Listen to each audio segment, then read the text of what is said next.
And with their own councillors turning against them and the prospect of a rise of about £8,000 for average households in the new year, we're in for a bumpy 2025. The question is, will Sir Keir Starmer still be at the helm? Keir Starmer is terrified of what's about to happen to him, and it's all his fault for being so incompetent.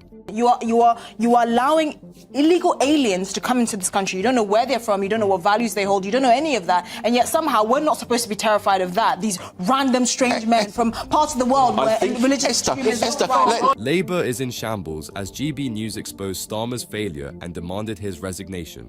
I think there's clearly a plan here from the hard left.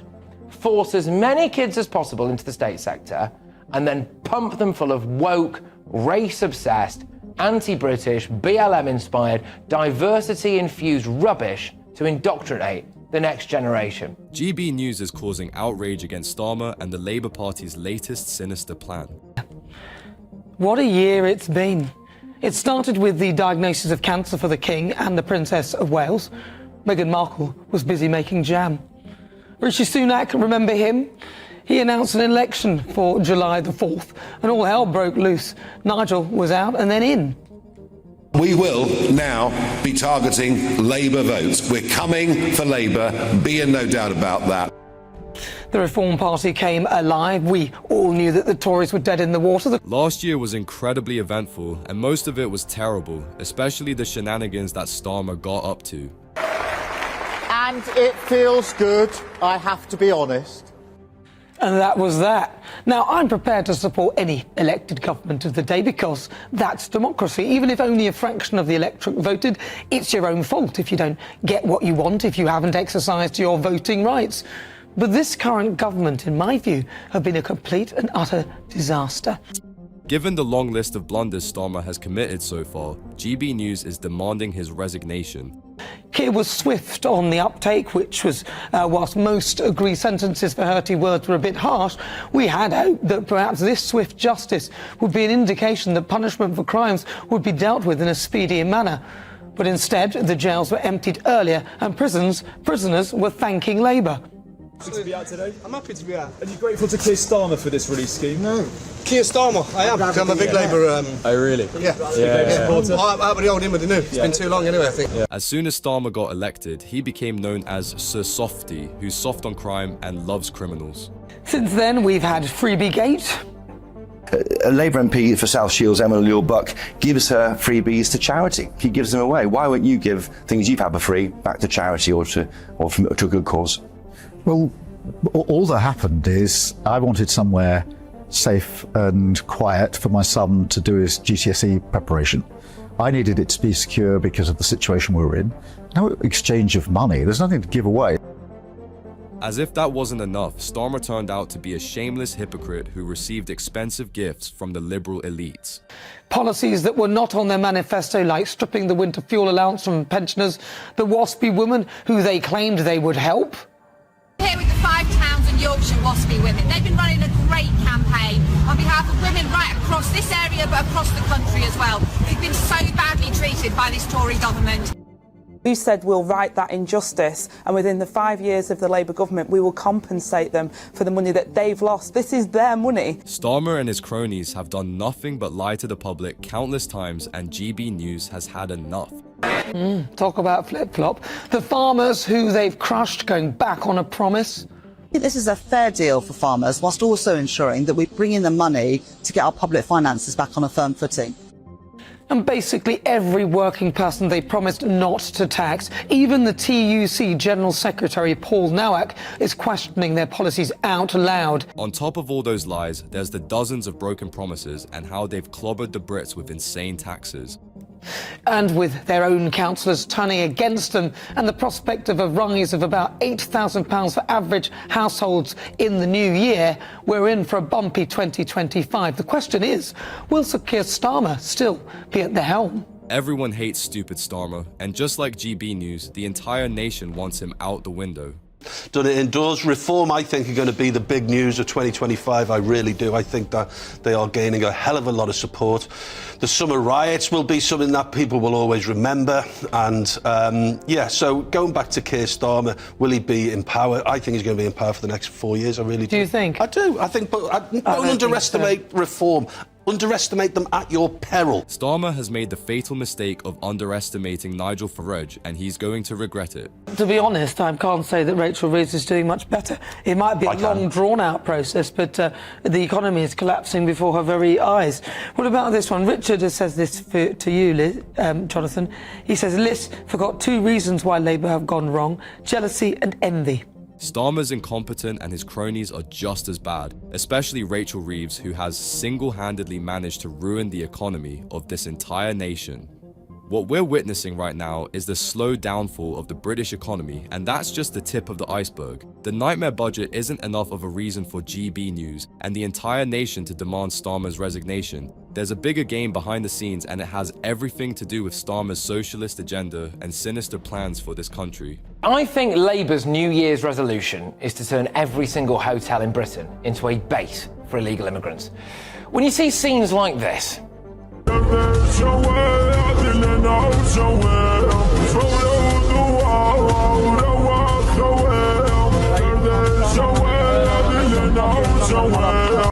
don't look at that as a boatload of people. Start looking at it in terms of hotel numbers. So every boat now has about 65 illegal immigrants on it. It's no secret that Starmer is a proper socialist and has strange sympathies towards immigrants. It's gotten so bad that Starmer prioritizes illegal immigrants over actual British citizens, and that just goes to show how horribly misplaced his priorities are. The immigration levels are a record high. Really, the number of people illegally coming here is through the roof, and guess what happens to them? Keir Starmer allows them all to stay on your taxpayer expense, no questions asked. Doesn't matter if their claims are valid or not, they'll be housed in luxury hotels. Every 5 boats that cross the channel is another hotel. Look at it like that. Every 4 or 5 boats coming across the channel is another migrant hotel somewhere in the country. 450 illegals came across the channel on Christmas Day. I mean, I've got the latest figures for you here, courtesy of our Home and Security editor, Mark White. There's been a 25% increase in channel crossings since last year. Labour's been in government for barely half a year, and the stats are already soaring high. Sure, the immigration issue wasn't exactly solved under the previous government either, but Starmer has been actively making it worse. Remember how Sir Keir promised to solve the immigration crisis and smash the gangs? Well, that all turned out to be a false promise, and the gangs are thriving better than ever. If anything, the gangs ended up smashing Starmer. Home Office Minister Dame Angela Eagle claims that there are 220 hotels now in use. I actually suspect that number is much higher than that. 14 have opened since the election. So, like this one in Altrincham in Greater Manchester, where several hundred Middle Eastern men have just, called it home. I just find it frankly unbelievable. There's a lollipop man on the doorstep because that's how close the primary is. There are 2 all-girls schools within 10-minute walk. They have to go past and at risk. Try to put things into perspective. We're talking about unprocessed people, mostly men, staying in luxury hotels throughout Britain. Firstly, that raises huge security concerns for the community, but Starmer is too tone deaf to listen. We're talking about random men living near our communities and school, and nobody has bothered to worry about the security implications of the whole matter. As for the reported stats, there's some serious debate over the accuracy of those. This wouldn't be the first time Starmer has lied or fiddled with the figures, so it's reasonable to assume that the actual number might be much higher. Local councils are crippled. They're trying to find social housing stock for illegal immigrants, and the fact is Great Britain has a giant open border with absolutely no deterrent. So it's really difficult, for a UK agency, be that the new Border Security Council, National Crime Agency, to be able to smash the gangs on their own. It's not a panacea. It's a lot of work to get an agreement with a single country on returns, because there's usually something in it for them. So I'll be really interested to see how the government gets on. It's really as simple as that. There is no deterrent in this country against illegal immigration. If anything, Starmer and his gang rewards the people who illegally come here here with huge benefits and luxury housing. Who wouldn't want to come to Britain if they could live here for absolutely free? Of course, that means that you're the one who has to pay higher taxes, and the numbers are only increasing. As bad as the Tories were, at least they weren't disgusting liars like Starmer is. On top of that, they had the Rwanda deterrent plan, which Starmer immediately scrapped. So Keir Starmer and Yvette Cooper will say that the deterrent is the threat of deportation. Well, look at this. A paedophile who was jailed for child sex abuse images couldn't be deported because it would have affected his right to a family life, which presumably, by the way, includes access to his own kids. Mental. Apparently, there are more than 10,000 hotels in Britain, in the whole of the country. If we keep going the way we are, it is no exaggeration to say they will all be full of illegal immigrants within the next 5 years. How much more pathetic can this Labour government get? Starmer shamelessly parades around and pretends that he's trying to fix the foundations. The only thing he's doing is ruining this country to its very core. And that's just one of many cases of disgusting and inhumane criminals being let off the hook easily because of how soft our systems are. Under Starmer, it's only bound to get worse by the day. And make no mistake, Starmer made the choices that led to such a weak justice system. Not a single person in this country has voted for this issue to continue. Everyone wants it to end. Labour have promised it's going to end. Of course, the numbers aren't dropping. And the deterrent of deportation is a fallacy, because there are not enough people being deported. There's more people coming in than are being deported. So it doesn't work. And this, we saw that the Labour government have now said, we're going to pause Syrian applications due to the change in regime. That's not made an ounce of difference. We had 50 Syrian men storming a boat the other day that caused those people to die in the Channel. The entire nation is done with the Labour Party, and they're practically finished. Starmer's approval ratings are in the gutter, and nobody trusts Labour anymore. They've lost all credibility, and the British public simply has no trust in them anymore. And that's simply because all Starmer and Labour do is lie to the people. There's no progress at all that's been made to lower the immigration stats, and nobody's being deported. Do not be fooled, the numbers are this high because Labour has lost control, not because they're some sort of saints who want to save people in need. Prioritise women and children. It is a shame, it's abhorrent that we have opened the doors to these asylum seekers that are, the vast majority of whom are working age men. Where are the women and children? If they are truly because we have international legal obligations flowing from the Migration Convention that we have to adhere to if we are not to be a pariah in terms of international law. No common sense in this country. You're trying to tell me if your country was at war, you would leave your wife and children and then get on a boat to go somewhere else. We are a country that has no common sense, and I'm sorry, everyone can see through it. It is a disgrace. If this was all about humanitarian support, why are we almost exclusively importing Middle Eastern men into our country? If anything, you could argue that the women and children genuinely need support given the conditions they live in, and you'd be right. But there's no justification for allowing this many men into our country without any sort of background checks or accountability mechanisms. Starmer is an utter disgrace to this nation and lacks all sense. Why are we even talking? When people say legal migration, it's like that's the real issue. Hold on. It's a tactic. Legal migrants are vetted. We know who they are. We know where they come from. We know that they have to have some kind of. Well, exactly. Having tens of thousands of mainly men, unvetted, many of whom destroy their documentation, coming in, you are allowing illegal aliens to come into this country. You don't know where they're from. You don't know what values they hold. You don't know any of that. And yet somehow we're not supposed to be terrified of that. These random strange men from parts of the world where religious extremism is right. While Starmer and his gang go around whining about racism and mean words, there is a very real and solid point here. We have no idea where these immigrants are coming from, what their backgrounds are, what their values are, and yet Starmer's not only letting them stay, he's housing them with lavish lifestyles. All the while, Starmer is treating British citizens as if they're not even a priority. He robs us dry and clobbers us in every way possible, while throwing that money away on migrants and beyond stupid climate change projects in foreign countries. Have picked up the plight of the so-called Waspy Women, promising time and time again to pick up this injustice and to fix it. It's been a big question mark as to what will happen next, hanging over these women. Well, today we've got the answer. The Work and Pensions Secretary said the following in Commons today. Let's take a listen.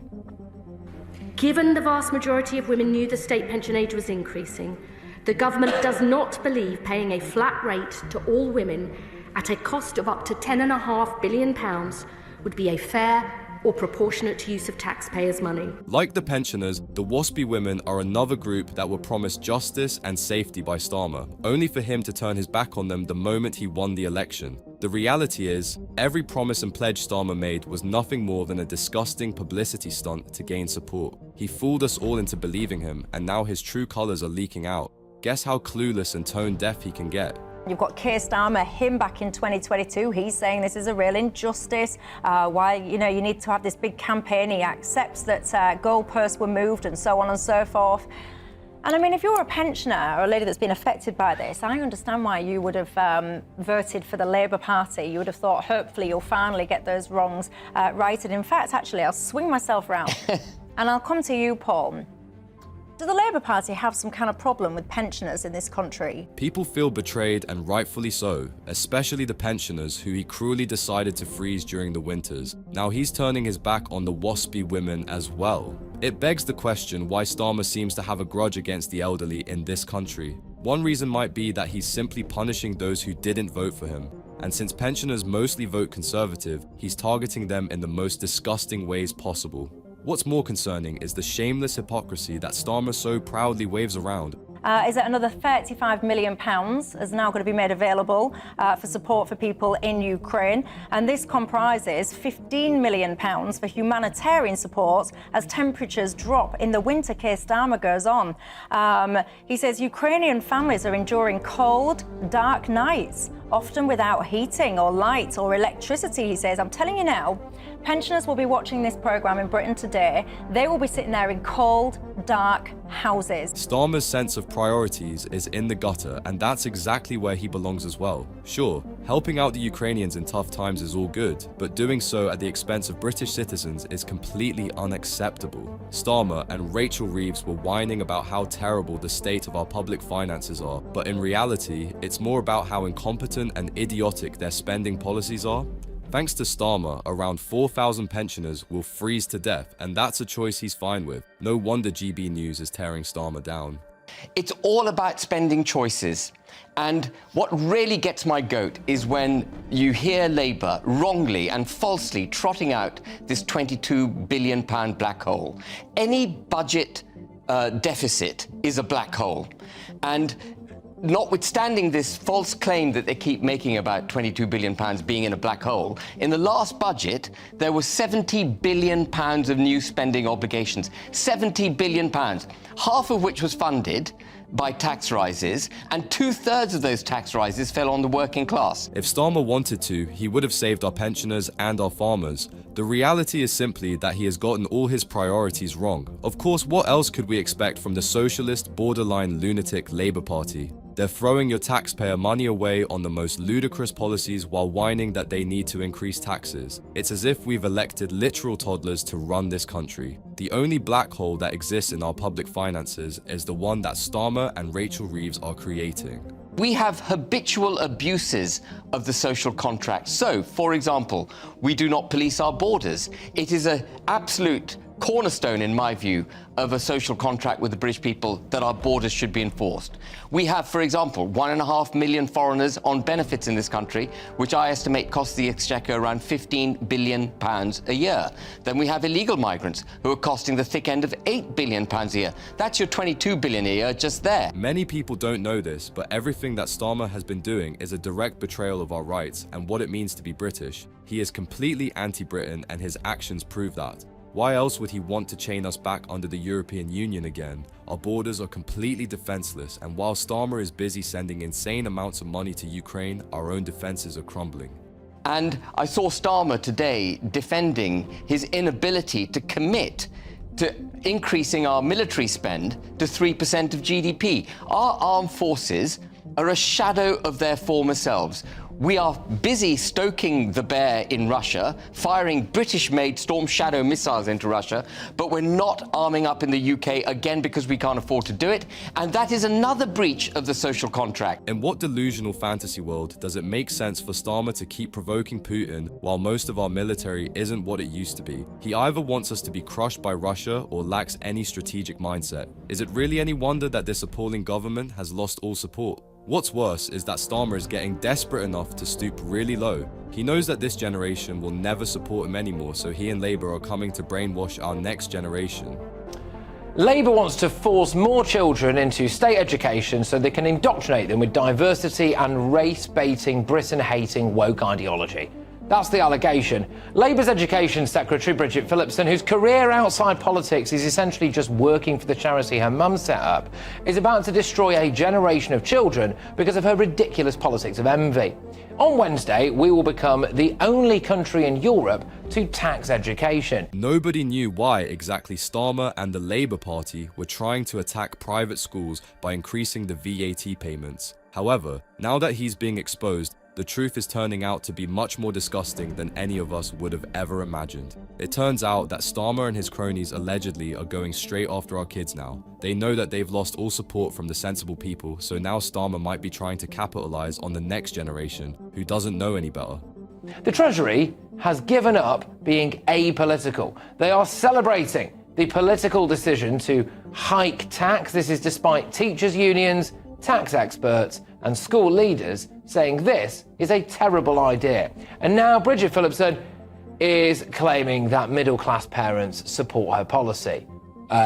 No, they don't. That's gaslighting. If all of this sounds like a far-fetched conspiracy theory, this should convince you that there is some credibility behind it. The official Treasury statements are now so incredibly politically charged that the mask has fallen off. It's as if they're not even going to pretend anymore and shamelessly do what they want. It's just baffling that despite every sensible authority advising Starmer not to do something, he goes ahead and does that very thing he was told not to. Is he dense?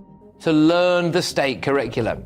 And they're about to wokeify that state curriculum. Bridget Phillipson is going to decolonise the curriculum to make sure it reflects the, quotes, diversity of British society. You can see it now, can't you? Monday's lessons brought to you by Black Lives Matter. Tuesday, the Muslim Council of Britain comes in. Wednesday, India Willoughby's class about girls welcoming blokes into their toilets. Thursday, that's Palestine Day, I'm afraid. Labour's made their plans clear. They want to make the curriculum woke. What does that exactly mean? Nobody knows other than Labour and Starmer himself. They could be teaching whatever idiotic and nonsensical things to our children in the public sector now, and we won't know till it's too late. As insane as it may sound, Starmer has a plan, and he's terrified now that it's been exposed. I mean, I think there's clearly a plan here from the hard left. Force as many kids as possible into the state sector, and then pump them full of woke, race-obsessed, anti-British, BLM-inspired, diversity-infused rubbish to indoctrinate the next generation. Nothing's confirmed yet, as there's much speculation as to what Starmer's exact plans and goals are, but you can't deny that the narrative is looking pretty damning. People are beginning to connect the dots, and they won't let Starmer get away with this absolute betrayal. GB News is leading this charge against Starmer, and it's as if they've made it their mission to expose and utterly humiliate him on live TV. The least we can do is support them, and that's something you can help out with by liking this video and subscribing to the channel.